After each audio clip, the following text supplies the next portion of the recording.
আমার জীবনের প্রথম অ্যান্ড্রয়েড ফোনটা আমি হাতে পেয়েছিলাম ক্লাস 10-এ থাকতে।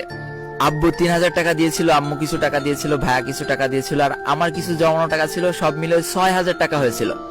দেশীয় একটা ব্র্যান্ডের ফোন, সিম্ফনি। মডেল ছিল H120 আর র্যাম ছিল 1GB। ওই ছিল জীবনের প্রথম অ্যান্ড্রয়েড ফোন। ওফ, কি যে মজা পেয়েছিলাম। ওই ফোনটা ইউজ করতে করতে ইন্টার পরীক্ষা পার করে ফেললাম। অলরেডি 3 বছর ইউজ করা হয়ে গিয়েছে ফোনটা আমার। আর ইন্টার পরীক্ষার পরে আমার লাইফের সব থেকে বড় বড় ঝড় আসলো, যার কারণে আমি জীবনের সব থেকে বেশি ডিপ্রেশনে চলে গিয়েছিলাম। একটা সময় নিজের জীবনের উপর থেকে মায়া উঠে গিয়েছিল। কারোর সাথে কথা বলতাম না, কারোর সাথে মিশতাম না, বন্ধু বান্ধব সব ত্যাগ করে দিয়েছিলাম, নিজের ঘরটাকে জেলখানা বানিয়ে ফেলছিলাম। সারাদিন ঘরের মধ্যে পড়ে থাকতাম আর ওই আমার 6000 টাকার 1GB র্যামওয়ালা ফোনটা সারাদিন ঘোটাঘুটি করতাম। একদিন দেখি আমাদের এলাকায় কিছু ছোট ছোট ছেলেপিলে এই ফ্রি ফায়ার গেমটা খেলছে। যেই দিন আমি প্রথম ফ্রি ফায়ার গেমটার সাথে পরিচিত হলাম, এক নজর গেমটা দেখে কেমন যেন একটা ভালো লাগা কাজ করে গেল। বাসায় এসে প্লে স্টোরে সার্চ দিয়ে দেখি 500 MB গেম। সারা রাত চিন্তা করলাম যে ভাই, আমার ফোনে র্যামই তো 1GB, আমার কি এই গেম চলবে? 3 বছর ইউজ করে ফেলেছি নর্মাল একটা সেট। ভাই, গ্যালারি ওপেন হতে আমার 1 মিনিট সময় লাগতো।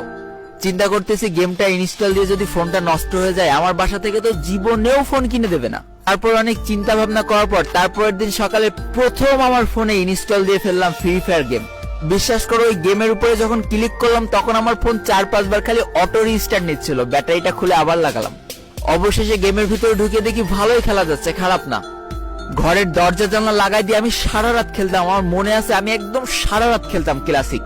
আমার জীবনের প্রথম ম্যাচটার কথা আমার স্পষ্ট মনে আছে। আমি সারা মাঠে খালি পনপন করে ঘুরেছিলাম, কোনো এনিমি পাইনি।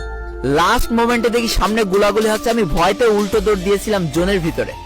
জোনে এলিমিনেট হয়ে গিয়েছিলাম, জোন থেকে বেরোতে পারিনি। আমি আমার ওই নর্মাল ফোনটা দিয়ে 3 মাস গেম খুব ভালোভাবে খেলতে পারিছিলাম। তারপরে দেখি আমার ব্যাটারি ফুলে গেছে। তার কিছুদিন পর দেখি আমার স্কিন দপদপ করতেছে, মানে কিছুক্ষণ পর স্কিন আস্তে আস্তে পুরো সাদা হয়ে যাচ্ছে। তখন আমাকে কেউ দাম দিত না। বড় ভাইদের হাত পায়ে ধরে একটা গিল্ডে ঢুকেছিলাম। একটা পর্যায়ে সেই গিলটা থেকেও আমাকে কিক মেরে দিয়েছিল। এইভাবে আর কিছুদিন খেলার পর ফোনটা একেবারেই নষ্ট হয়ে গেল। ব্যাস, আমার ফ্রি ফায়ার খেলা ওখানেই শেষ হয়ে গেল। দেখো, যেই ফোনটা তোমরা এখন দেখতে পাচ্ছ, এটাই আমার জীবনের প্রথম ফোন ছিল যেটার মাধ্যমে আমি ফ্রি ফায়ার খেলা শুরু করি। দেখতে পাচ্ছ ফোনটার কি লেভেলের অবস্থা, ভেঙে কুচি কুচি হয়ে গিয়েছিল। এইভাবে আমি কতগুলো মাস খেলেছি এই ফোনটা দিয়ে। আর ফোন যে কি পরিমাণ গরম হতো, একটা ম্যাচ খেললে ফোন দিয়ে আগুন উড়ে যেত। দেখতেই পাচ্ছ, এই সেই ফোন। এই ফোন দিয়ে আমি 7 মাস কি 8 মাস গেম খেলেছি। তারপরে এই ফোনটা যখন একেবারে নষ্ট হয়ে যায়, আমি ভাবছিলাম কিভাবে একটা ফোন কিনবো। আব্বুর কাছে টাকা চাইলাম, সরাসরি না করে দিল। বললো তোর না ফোন আছে, আবার ফোন কি করতে কিনে দিব। তখন আমি আবার টিউশনই করাতাম, কিছু টাকা জমে নিয়েছিলাম। একদিন দেখি আব্বুর মন কিভাবে কি নরম হয়েছে, 10,000 টাকা বের করে দিয়ে বললো যে একটা ফোন কিনে নিয়ে। আব্বু দিল 10,000 টাকা, আমার কাছেও কিছু জমানো টাকা ছিল, আম্মুরা দিল, ভাইরা দিল। তারপরেও 4,000 টাকা শর্ট ছিল আমার পছন্দের ফোনটা কেনার। একটা বন্ধুর কাছ থেকে হাওলাত দিয়ে নিলাম 19,000 টাকা এক জায়গায় করে। জীবনের সব থেকে পছন্দের একটা ফোন কিনলাম, যেটা ছিল Redmi Note 8। বিশেষ করে আমার কাছে কেউ যদি এখন আইফোন দিয়ে বলে তোমার সব থেকে পছন্দের ফোন তোমার লাইফে কোনটা ছিল, আমি বলবো Redmi Note 8, কারণ এটাই আজকে আমার এই পজিশনে নিয়ে এসে দাঁড় করিয়েছে। বিশ্বাস করো, নিজের জেদের জন্য Redmi Note 8 ফোনে এত ভালো খেলা শুরু করেছিলাম না। যেই প্লেয়ার গুলো আমার নুব বলে গালাগালি দিত, যেই প্লেয়াররা আমার গিল্ড থেকে কিক মেরে দিত, সেই প্লেয়াররাই লাস্টে আমাকে অফার দিত যে আসো ভাই আমাদের সাথে ট্যুর খেলে যাও। এবার একদিন ইউটিউবে একটা ইউটিউবারের ভিডিও দেখছি আর চিন্তা করছি, আল্লাহ, এর থেকে তো আমার গেম প্লে অনেক ভালো। তাহলে এ যদি বাংলাদেশে এত বড় একটা ইউটিউবার হয়ে যেতে পারে, তাহলে আমি কেন পারবো না? আর এই Redmi Note 8 ফোনটা দিয়ে আমার ইউটিউব যাত্রা শুরু হয়ে গেল। টানা 5 থেকে 6টা মাস ভিডিও ছেড়েছিলাম, 7-8টা করে ভিউ আসতো। কেউ গালাগালি দিত, কেউ আমার দেখে হাসতো, কিন্তু আমি আমার লক্ষ্যে অটল ছিলাম যে আমি ইউটিউবার হয়ে দেখাবো। আর দীর্ঘ 5 থেকে 6 মাস পরে সেই দিনটা চলে আসলো। হঠাৎ করে আমার একটা ভিডিও ভাইরাল হয়ে গেল। তারপর থেকে কেন জানি না আমার যাত্রাটা অনেক সহজ হয়ে গিয়েছিল। আমার যখন 2.5 লাখ সাবস্ক্রাইবার হলো, জীবনে প্রথম নিজের ইনকামের টাকা দিয়ে একটা ভালো ফোন কিনলাম। ততদিন আমার সামর্থ্য হয়ে গিয়েছিল যে Poco X3 থেকে আরো ভালো ফোন কেনার, কিন্তু আমি জীবনে অপচয় করা পছন্দ করি না। তারপরে যাত্রাপথে তো তোমরা আমার সাথেই ছিলে। এইভাবে ভিডিও আপলোড করতে করতে আমার 6 লাখ সাবস্ক্রাইবার হয়ে গেল। আর এখন তোমাদের ভালোবাসায় আমি একটা কম্পিউটার কিনে নিয়েছি, যেটার দাম প্রায় 2 লাখ টাকা। তাতে ওপি লেভেলের গেম প্লে করা যায়। তবে একটা জিনিস বলবো, আমার এই পর্যন্ত পৌঁছানোর পিছনে সব থেকে বেশি ভূমিকা যে জিনিসটা, সেটা হচ্ছে আমার জেদ।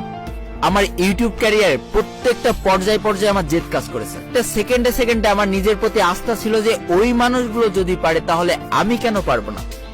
এবার আজকে আমার অবস্থানে তুমি তোমাকে বসাও আর নিজের কাছে প্রশ্ন করো, তুমি কতটুকু করেছো তোমার ক্যারিয়ারের জন্য। আমার বাবা মারও কিন্তু সামর্থ্য ছিল আমার অনেক দামি একটা ফোন কিনে দেওয়ার, কিন্তু আমি কখনোই আমার বাবা মার উপরে প্রেশার দিতে পারিনি যে আমার ফোন কিনে দেওয়া লাগবেই। তোমরা কি করো, আমার ফোন কিনে দেওয়া লাগবেই, ফোন কিনে দিতেই হবে, বাড়ি শুরু করে দাও অশান্তি। যদি সহজে কোনো জিনিস পেয়ে যাও তার কোনো মর্যাদাই থাকে না। আমার মতো যদি কষ্ট করে অর্জন করে নিতে পারো তাহলে তোমার মধ্যে সেই জিনিসটার মর্যাদা সব থেকে বেশি থাকবে। নিজে কিছু করার চেষ্টা করো, তাহলে আমার মতো তুমি একটা প্ল্যাটফর্ম পাবা যেখানে দাঁড়ায় লক্ষ লক্ষ মানুষের সামনে তুমি তোমার কষ্টের কথাগুলো হাসতে হাসতে শেয়ার করতে পারবা, যেমনটা আমি আজকে করছি। তোমাদের কাছে আজকে আমার একটাই চাওয়া থাকবে, তুমি আমার কত নম্বর সাবস্ক্রাইবার বা কত সাবস্ক্রাইবার থেকে তুমি আমাকে চেনো বা ফলো করো সেটা আজকে কমেন্ট বক্সে লিখতে হবে। আমি সবার কমেন্ট পড়বো আর দেখতে চাই কে আমার কত সাবস্ক্রাইবার থেকে আমাকে ফলো করে বা আমাকে চেনে। তো আজকের ভিডিওটা এই পর্যন্তই ছিল। ভিডিওটি ভালো লাগলে অবশ্যই একটা লাইক করে ফেলো, কমেন্ট করো, বন্ধুদের কাছে শেয়ার করে দিও। আর যদি আমার চ্যানেল নতুন হয়ে থাকো চ্যানেলটিকে সাবস্ক্রাইব করে পাশে থাকা বেল আইকনে ক্লিক করে ফেলো আর আমাদের এই সুখী পরিবারের একজন মেম্বার হয়ে যাও। আজকে আমি বিদায় নিচ্ছি টুয়েলভ গেমারের পক্ষ থেকে। ততক্ষণ সবাই সুস্থ থেকো, ভালো থেকো, আর তোমাকে আসলে যে মানুষগুলো ভালো আছে তাদেরকেও অনেক ভালো রেখো। Tata, bye bye.